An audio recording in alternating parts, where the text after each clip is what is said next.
Sur le quai du port du Larivot, 2 tapouilles brésiliennes arraisonnées par les forces armées. Une opération d'envergure pour lutter contre la pêche illégale dans les eaux territoriales de Guyane.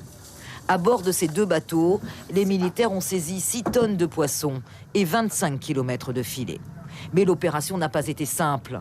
Les soldats ont dû faire usage de leurs fusils, munis de balles en caoutchouc, pour se défendre au moment de l'assaut. Bilan, 5 blessés légers chez les marins brésiliens. Voici les images d'une opération comme celle qui vient de se dérouler. À l'approche des militaires, les marins brésiliens se défendent et ripostent avec violence. Quand on arrive sur eux, clairement, ils ne se laissent pas faire. Ils mettent des entrailles, ils mettent des filets le long du bord et puis ils sortent tout ce qui peut couper, piquer, trancher, voire brûler. Et voilà. Chaque fois que c'est une tapouille mère, pas tout le temps, le plus souvent, il y a forcément... Ça reste des blessés légers, mais il y a forcément quelques accrochages. En face, ils ne se laissent pas faire. La nouveauté, c'est la suite de l'opération. Auparavant, le poisson saisi était rejeté à la mer et les bateaux souvent pillés et désossés en quelques jours. Cette fois, les poissons seront revendus à la criée, les bateaux et le matériel mis aux enchères.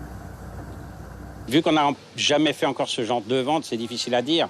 Un moteur d'occasion reste un moteur d'occasion, mais il est probable qu'on en tire quelques milliers d'euros quand même, c'est possible.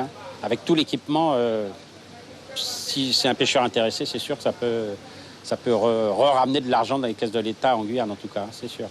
Cette opération de lutte contre la pêche illégale a mobilisé les 2 patrouilleurs de la Marine nationale, la vedette de la gendarmerie maritime, ainsi que l'appui d'un hélicoptère de la base aérienne 367 de Matoury.